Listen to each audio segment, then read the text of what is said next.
Bonsoir à toutes et à tous, bienvenue dans Guinée Info Première, les titres de l'édition. Transformation du secteur halieutique avec le lancement du projet Kunki ou Piroga Langue Soussou. Le projet se fixe pour défi de moderniser la pêche et l'aquaculture. Son lancement est officiel, c'est le Premier ministre chef du gouvernement Amadou Riba qui a présidé la cérémonie.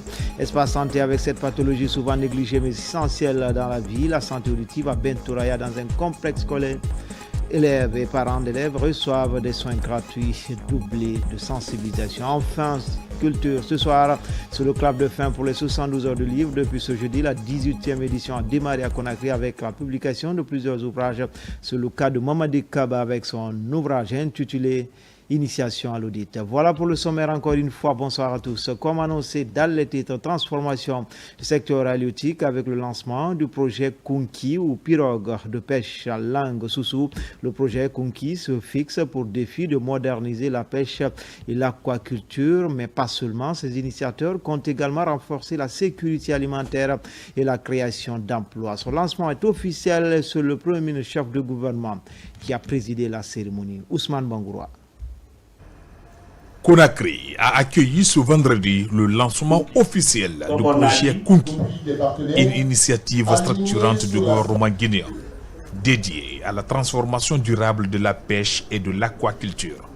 La cérémonie, présidée par le Premier ministre Amadou Ouriba, s'est tenue en présence des partenaires techniques et financiers et des acteurs du secteur. Dotée de plus de 130 millions de dollars avec l'appui de la Banque mondiale, de l'Agence française de développement et du Fonds ProBleu. Le projet vise la modernisation des infrastructures, le développement de la pisciculture et la gestion durable des ressources halieutiques. Le projet Kunki s'inscrit dans la continuité des grandes orientations stratégiques qui dessinent l'avenir de la Guinée. Il représente la plus vaste initiative jamais menée dans le secteur en Guinée. Il s'intègre pleinement dans la vision Simandou 2040 et traduit la volonté du gouvernement de bâtir un secteur halieutique plus productif, durable et résilient face au changement climatique.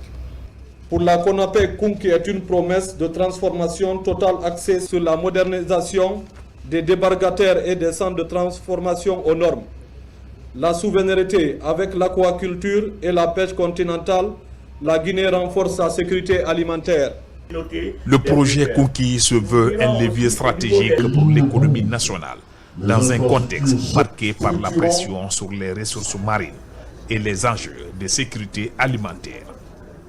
Le secteur de la pêche contribue à nos jours à environ 4,5% au PIB et assure les moyens de subsistance de près de 7,5% de la population avec environ près de 300 000 emplois directs. Il constitue également une source essentielle de protéines pour nos populations. Pourtant, ce potentiel reste encore insuffisamment valorisé en raison des contraintes structurelles, de la faiblesse des infrastructures, de l'accès limité au financement, de la pression des ressources sur les ressources et des effets au changement climatique. En Guinée, les écosystèmes marins et côtiers, ainsi que leurs ressources, sont affectés par un processus généralisé de dégradation d'origine anthropique, naturelle et climatique. Les évaluations réalisées dans le cadre du plan d'action national d'adaptation et de la stratégie nationale sur les changements climatiques confirment que les zones côtières font partie des 4 secteurs les plus vulnérables à la modification du climat en Guinée, avec la forêt, l'agriculture, l'élevage et les ressources en eau. Pour le Premier ministre, ce programme traduit une ambition claire, faire de la pêche et de l'aquaculture des moteurs de croissance et d'emploi. Il a également insisté sur leur rôle dans le renforcement de la souveraineté alimentaire du pays. Pourquoi le président de la République accorde une importance au secteur de la pêche? Il y a ce que je viens de dire tout à l'heure, mais derrière le secteur de la pêche, lorsque vous voyez toute la bande des 300 km, des centaines de milliers de personnes, principalement des femmes, vivent des produits de la pêche, dont les marieuses. Et comme vous le savez, il a décidé de décerner son septennat aux femmes. D'où la nécessité absolue, Monsieur le ministre de la Pêche, d'accorder une importance particulière à la mise en œuvre de tout le schéma qui a été lancé, aussi bien dans le cadre du programme Simandou 2026-2030 que dans le cadre des autres initiatives antérieures que vous poursuiviez lorsque vos prédécesseurs avaient déjà lancé les travaux. S'inscrivant dans la dynamique du programme Simandou 2040, le projet participe à la diversification de l'économie guinéenne et à la promotion d'une économie bleue durable, inclusive et créatrice d'opportunités pour les populations. Élection couplée du 31 mai prochain, officiellement la liste provisoire des candidats est rendue publique, mais pour certaines candidatures, les contentieux sont soulevés après leur rejet. Place donc à la partie judiciaire. Dans la nuit du 23 avril, la Cour suprême a rendu son délibéré final. Plusieurs dossiers sont jugés irrécevables et les raisons sont multiples. Explication, Amadou Touré, Abdourazak Souma. Cette audience de ce jeudi 23 avril de la Cour suprême porte sur la revendication des résultats provisoires des élections législatives. Cela fait suite à la transmission par la Direction générale des élections DGE de la liste provisoire des candidats à l'élection législative du 31 mai prochain. Suite à cette étape importante du processus, nombreux candidats ont vu leur dossier jugé non conforme aux prévisions du nouveau code électoral. Et c'est dans ce cadre que ces derniers ont porté des recours devant la plus haute juridiction du pays, compétente à trancher les contentieux électoraux. De ce fait, nombreux de ces recours ont été jugés irrécevables pour faute de délais légaux et d'autres rejetés pour fin de non-recevoir. À l'issue de cette étape, les juges de la Cour suprême ont fait leur délibéré final. Article 10 déclare recevable aux élections législatives du 31 mai 2026 les candidatures de Notre Intérêt Commun, NIC, sur la liste nationale à la représentation proportionnelle. Parti Rassemblement pour la République, RPR, sur la liste nationale de la représentation proportionnelle. Front démocratique de Guinée, FRONDEG, dans la circonscription électorale de Ratoma, Lambagne et Amérique. Nouvelle Force démocratique, NFD, aux élections législatives du 31 mai 2026. Union pour le développement des intérêts républicains, UDIR. Union pour la Nouvelle-Guinée, UNG. La Nouvelle-Guinée, NG. Avenir Guinée Nouvelle, AGN, dans la circonscription électorale de Lambagne, Symphonia et Afrique. Union pour le renouveau, UPR. Article 11. Rectifie les erreurs matérielles contenues dans la décision D 2026-050 MATD DGE du 2026 en date du 16 avril 2026 de la Direction générale des élections, DGE, portant publication de la liste provisoire de candidature aux élections législatives du 31 mai 2026. Dit qu'il sera procédé à la publication de la liste définitive de candidature aux dites élections par voie d'affichage au greffe de la Cour. Dit qu'il en sera fait copie à la Direction générale des élections, DGE, et ses structures concernées. Par cette décision, la Cour suprême met fin aux contestations juridiques liées à la composition des listes électorales pour le scrutin du 31 mai 2026. Une étape qui ouvre désormais la voie à la publication de la liste définitive des candidats et au démarrage officiel de la campagne électorale qui sera fixée à la suite d'un décret du président de la République. À Koya, les audiences criminelles sont ouvertes. Plus de 30 dossiers sont en instance. Par contre, à Pita, c'est la reprise des audiences après un long silence. Des cas graves sont signalés, seront examinés par cette juridiction. Un tournant significatif dans la lutte contre la délinquance et l'impunité dans l'arrière-pays. Thierry Younoussaba. Pour cette première session, 21 dossiers sont inscrits au rôle et 19 autres seront jugés par la seconde composition du tribunal de Koya. Les prévenus sont poursuivis pour diverses infractions. Ils sont interrogés pour des cas d'incendie volontaire, d'enlèvement et de séquestration avec complicité, de tentative de vol à main armée, d'assassinat ainsi que des coups et blessures volontaires et entraîné la mort. À Koya, la tenue des audiences criminelles constitue un défi de taille. Les efforts des autorités judiciaires visent à lutter contre la criminalité. L'objectif, c'est de pouvoir juger les accusés qui attendent d'être situés sur leur sort au niveau de la maison d'arrêt et de correction de Koya, parce que c'est leur droit d'être jugés et dans les délais pour qu'ils soient situés, mais pour que justice soit rendue. Les parties civiles attendent par rapport à leurs intérêts civils, par rapport aux dommages qu'ils ont subis. Donc nous sommes en train de mettre au concret et des espoirs et des attentes. Aucun innocent ne sera condamné, mais je vous assure qu'aucun responsable d'un fait ne sera acquitté.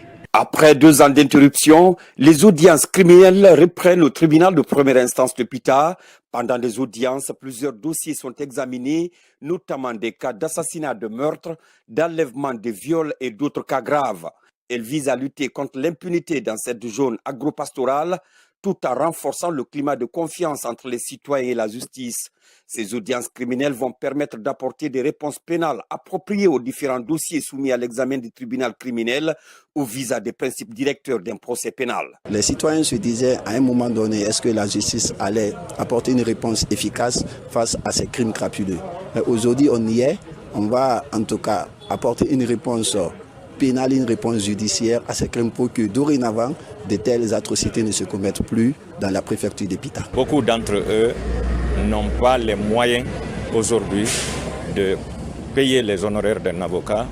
Donc je me suis engagé à venir assurer gratuitement leur défense. Cette initiative marque une étape dans la lutte contre la délinquance et le renforcement de l'état de droit dans ces différents ressorts judiciaires. Elle traduit la volonté des autorités judiciaires de traiter les dossiers en attente d'être jugés. À terme, elle pourrait contribuer à restaurer un climat de sécurité plus apaisé dans la cité. Dans le reste de l'actualité, Journée internationale des jeunes filles dans les nouvelles technologies de l'information à la Cité des sciences et de l'innovation. Cette année, l'accent est mis sur l'implication de cette couche dans les filières innovantes comme l'intelligence artificielle. Autour de la question, décideurs et partenaires échangent afin d'aborder les défis liés à l'accès des filles aux carrières technologiques. Marie-Angélique Bangoura, Aboubakar Sidiki Souma. Longtemps perçu difficile d'accès pour les filles, les filières scientifiques attirent aujourd'hui une nouvelle génération ambitieuse. Le numérique s'impose désormais comme une évidence pour de nombreuses jeunes Guinéennes, bien décidées à jouer un rôle actif dans la transformation digitale. Dès les premières heures de la matinée de ce 24 avril, elles ont répondu au rendez-vous de la direction de l'innovation pour célébrer leur journée.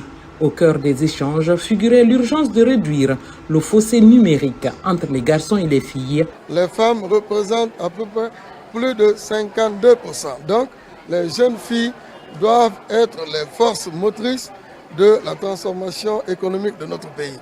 D'où leur émancipation dans les NTIC, d'où leur ancrage dans la vie des nouvelles technologies de l'information, de communication. Ça leur permet également de développer ce que nous appelons des start-up. Nous comptons accompagner le ministère pour développer bien sûr une stratégie pour le pays et maintenant aussi l'utilisation de l'IA dans la politique publique. Donc pour nous c'est une fierté et c'est une bonne occasion aussi de sensibiliser les jeunes filles de Guinée pour qu'ils puissent aussi prendre intérêt dans cette nouvelle technologie qui franchement sera l'avenir de beaucoup de pays du monde. Au cours de cette journée, les participantes ont pris part à des échanges dynamiques autour des enjeux d'évolution dans leur parcours de formation. Par ailleurs, Adiratou, étudiante en 2e année, a présenté le démontage technique du prototype qu'elle a conçu, illustrant une approche pratique et une bonne maîtrise des fondamentaux de l'ingénierie. Il faut oser aller en fait. Moi, je me suis orientée en NTIC, je ne savais pas qu'est-ce que ça veut dire en fait. mais j'étais plongée dedans. Au niveau de la première année, ça n'a pas été du tout facile. C'est en deuxième année, j'ai pu maintenant savoir qu'est-ce qui se passe réellement. Et j'ai foncé et voici le résultat. Ce que je peux dire à la jeune fille aujourd'hui et surtout à la petite fille et à mes filles encore à la maison, c'est le travail, la rigueur et la persévérance.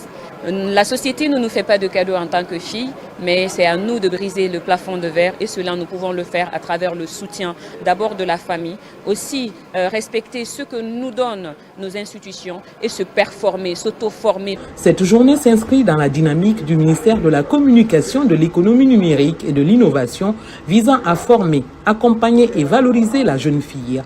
Au compte de la Journée internationale d'éthique en Guinée, 1000 filles ont été sensibilisées, 600 formées aux enjeux de l'intelligence artificielle. Espace santé avec cette pathologie souvent négligée mais essentielle dans la vie, la santé auditive à Bentouraya dans un complexe scolaire. Élèves et parents reçoivent des soins gratuits doublés de sensibilisation. En toile de fond, détecter de façon précoce les troubles liés à l'audition en milieu scolaire. Tcherno Maroufba. Dans ce complexe scolaire à Bentouraya, ce jour pas de cours.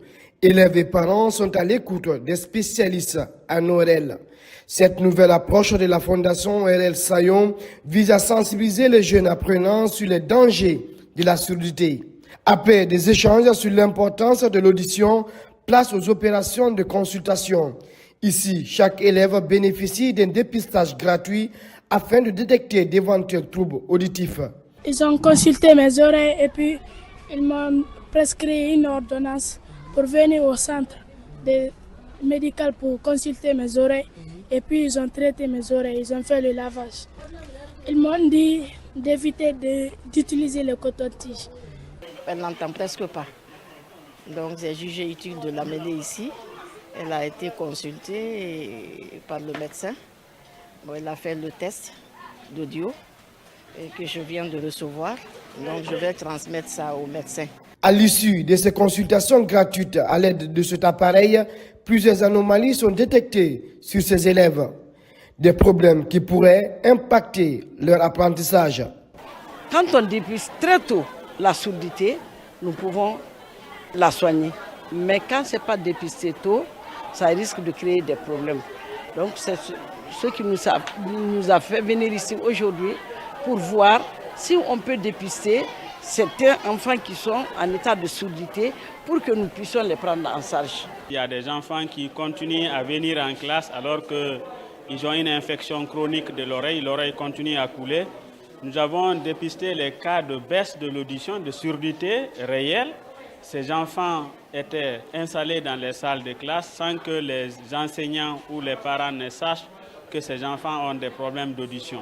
Au cours de cette journée, plusieurs enfants et leurs parents ont bénéficié des soins gratuits dans le but de prévenir précocement les troubles liés à l'audition, à la voix et à la respiration.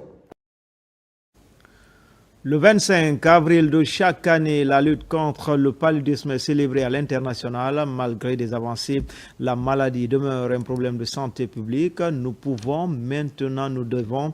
Et le thème retenu cette année n'appelle à transformer les acquis en résultats durables. La déclaration de la ministre de la Santé, Dr Kaité Sall, est commentée par Hadia Toubari. Nous pouvons, maintenant nous devons. Un mot d'ordre qui sonne comme un appel à l'action. À l'occasion de la Journée mondiale de lutte contre le paludisme, les autorités sanitaires guinéennes réaffirment leur engagement à accélérer la riposte contre cette maladie endémique. Dans sa déclaration, la ministre de la Santé souligne les progrès significatifs enregistrés ces dernières années. Parmi eux, l'introduction du vaccin antipaludique en 2025, une avancée majeure dans la prévention. Plus d'1 million d'enfants âgés de 3 à 59 mois ont été protégés grâce à la chimioprévention du paludisme saisonnier. Plus de 76% des femmes enceintes ont bénéficié du traitement préventif intermittent. Plus de 7 millions de moustiquaires imprégnés à longue durée d'action ont été distribués à travers le pays lors de la 5e campagne nationale. Plus de 10 000 enfants âgés de 0 à 11 mois ont déjà reçu 3 doses de vaccin RTSS dans 4 préfectures. Nous envisageons étendre la couverture à 10 préfectures cette année 2026. Malgré ces avancées, le paludisme reste une réalité préoccupante en Guinée. Il demeure la première cause de consultation et d'hospitalisation dans les structures sanitaires du pays. Face à cette situation, les autorités appellent à une mobilisation collective, renforcement de la prévention, accès accru aux soins et implication des communautés dans la lutte contre les moustiques, vecteurs de la maladie. Le paludisme continue de peser lourdement sur nos familles et sur notre système de santé. Nous devons donc maintenir la mobilisation, renforcer la prévention, encourager l'utilisation correcte des moustiquaires, promouvoir le recours précoce aux soins et garantir une prise en charge efficace sur l'ensemble du territoire national. Je lance un appel solennel à tous les acteurs. La lutte contre le paludisme est l'affaire de tous. Ensemble, nous pouvons agir. Ensemble, nous devons aller plus loin. Ensemble, nous pouvons vaincre le paludisme. La Journée mondiale de lutte contre le paludisme rappelle ainsi l'urgence d'agir. Transformer les progrès en victoire durable, c'est désormais l'objectif affiché par les autorités sanitaires guinéennes. Au sein de la Grande Muette, journée porte ouverte sur le Prytanée militaire, une institution d'enseignement général et militaire, opportunité offerte aux apprenants de montrer aux visiteurs leurs compétences dans divers domaines. Caporal Mabinti Keita est la correspondante de la presse militaire.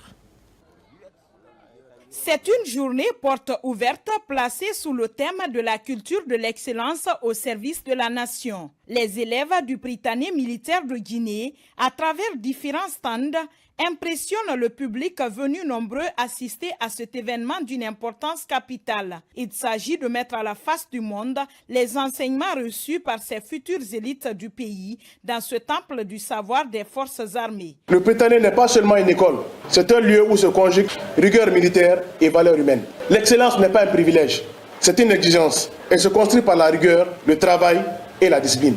Servir la nation par l'excellence, c'est transformer le savoir en progrès, la discipline en force et la réussite individuelle en une fierté collective. C'est ainsi que nous préparons les bâtisseurs de demain capables de porter haut les valeurs de notre patrie. Le ministère de la Défense est au cœur de ce programme. C'est une journée porte ouverte qui donne la chance aux civils de connaître ce qui se passe dans l'enceinte du centre. Au-delà des stands, d'autres activités comme la chorégraphie par une représentation des pays, la danse ont donné une autre couleur à cette journée riche en contenu.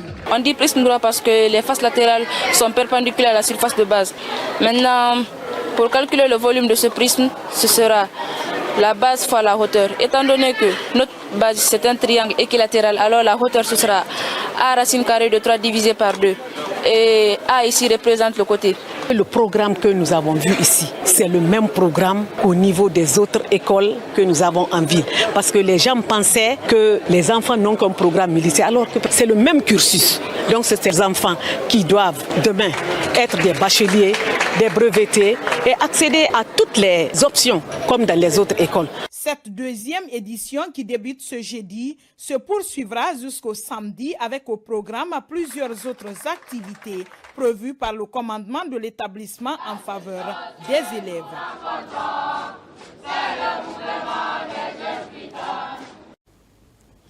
En région, à Boké, bientôt un document de base qui servira de bréviaire aux acteurs du monde rural. Les représentants des paysans s'approprient du document. Younoussa Tewel Kamara, Bintou Touré, RTG Boké. La nouvelle équipe dirigeante de la Chambre nationale d'agriculture compte redynamiser le monde rural en vue de booster l'économie nationale. C'est dans ce cadre qu'elle a élaboré des documents de base pour bien défendre l'intérêt des producteurs. Actuellement, l'heure est à la vulgarisation de ces documents administratifs auprès des élus préfectoraux. Le PTBA 2026 de la Chambre nationale d'agriculture de Guinée est parfaitement aligné aux objectifs du programme Simandou 2040. Donc nous sommes là aujourd'hui pour permettre à nos élus à la base de s'approprier en tout cas des contenus de ces documents afin qu'ils puissent défendre la Chambre nationale d'agriculture où besoin sera et défendre également les acteurs qui sont dans leur région et auprès des pouvoirs publics. Durant 3 jours, les émissaires de la Chambre nationale d'agriculture ont largement expliqué aux participants tous les textes et règlements qui régissent le bon fonctionnement de l'institution. Cette boussole va permettre aux responsables locaux de l'agriculture de suivre les procédures administratives pour orienter les paysans dans la pratique de leurs activités agricoles. Vouloir être avec une équipe technique venant de la Chambre nationale d'agriculture de Guinée pour renforcer nos capacités, en tout cas en termes d'opérationnalisation sur le terrain, ça c'est un atout pour nous parce que ça renforce nos capacités, ça renforce nos argumentations. Chambre d'agriculture. Pour mieux coordonner les activités des paysans, on avait besoin de ce document. Désormais, c'est notre guide pour résoudre tous les problèmes entre nous les acteurs. Cette stratégie de réforme de la Chambre nationale d'agriculture cadre parfaitement avec le programme Simandou 2040 dans son volet agriculture qui vise à accompagner les paysans pour contribuer au développement du pays. Culture, ce soir sur le club de fin des 72 heures de livre. Depuis ce jeudi, la 18e édition a démarré à Conakry avec la publication de plusieurs ouvrages sur le cas de Mamadi Kaba qui, à travers son ouvrage intitulé « Initiation à l'audit met la lumière sur l'économie et les finances publiques ». Nos reporters Amadou Bello-Barrié et Isiaga Kamara nous font découvrir cette œuvre littéraire. À l'occasion de la 18e édition des 72 heures du livre, ouverte ce 23 avril à Conakry, plusieurs œuvres à portée historique, sociale, culturelle et économique ont été publiées. C'est le cas de ce livre d'Elhaz Mamadi Kaba, intitulé « Initiation à l'audit », axé sur la bonne gouvernance, la transparence et la responsabilité. L'auteur s'engage à enrichir l'arsenal technique et intellectuel guinéen pour aider la jeunesse à comprendre la notion de redevabilité et de bonne gouvernance. Il a été conçu pour offrir un fondement, les fondamentaux de l'audit de manière accessible à tout le monde, que ce soit les initiés ou les non-initiés. En fait, ça vient de très loin. Depuis 2010, j'enseigne dans les universités en matière d'audit et tout ce qui est gouvernance. Alors souvent, les étudiants, j'ai constaté qu'il y a un manque criard de documentation. Alors j'ai décidé de faire un livre pour mettre à la disposition de la prospérité. Parents et amis présents lors de cette dédicace appellent à se procurer de cet ouvrage appelé Initiation à l'audit qui pourrait être un véritable temps-plein dans la gestion de la chose publique. L'audit, c'est l'outil qui nous apprend à prendre des bonnes décisions. J'ai fait appel à tous les entrepreneurs de Guinée de se procurer de ce livre, à tous les dirigeants de ce pays de se procurer de ce livre qui parle de l'audit interne. Je pense que c'est un ouvrage qui va apprendre aux décideurs, surtout ceux qui sont impliqués dans la gestion des finances, dans la gestion du budget, à connaître les fondamentaux afin qu'ils puissent prendre les meilleures décisions. Publié ce 23 avril 2026, Initiation à l'audit est une œuvre socio-économique à travers laquelle l'auteur propose de plus de solutions aux défis relatifs aux enjeux économiques du pays. Enfin, musique, préparatif du Festi Environnement, un concept à la fois culturel et citoyen porté par la structure Facture Communication. À l'affiche, l'ambassadeur de la musique africaine de Guinée, Sékou Babambino. Face à la presse, l'artiste a décliné les raisons de cette collaboration pour lutter contre le changement climatique. À travers la musique sensibilisée sur la sauvegarde de l'environnement. Abdoulaye Diallo, Mohamed Bangoura.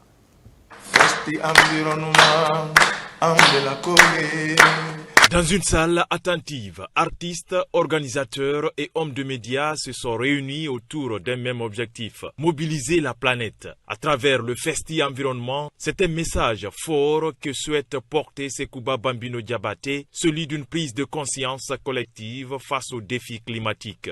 Entre musique et engagement, le Festi Environnement ambitionne de fédérer les énergies autour d'une cause universelle. Il y a des choses extraordinaires puisque c'est vrai que ça sera la première fois qu'on va se retrouver pour faire une soirée festival comme ça.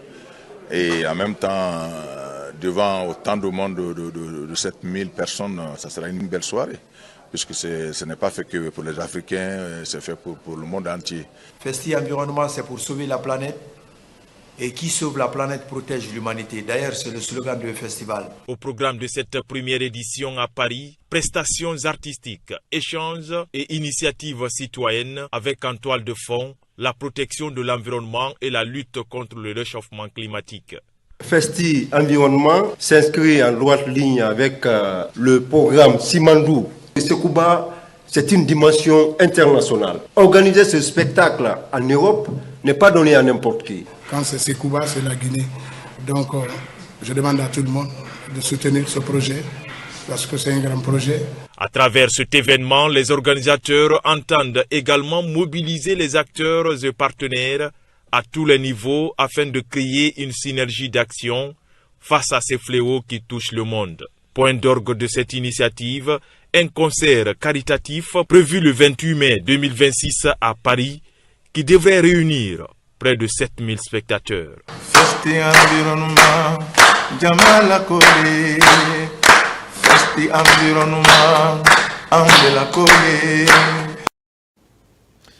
C'était tout pour les infos. Les nouvelles vous reviennent à 17h et à 19h dans Guinée Actu. L'actualité se poursuit également sur le www.rtgguinée.info. À tout à l'heure, Inch'Allah.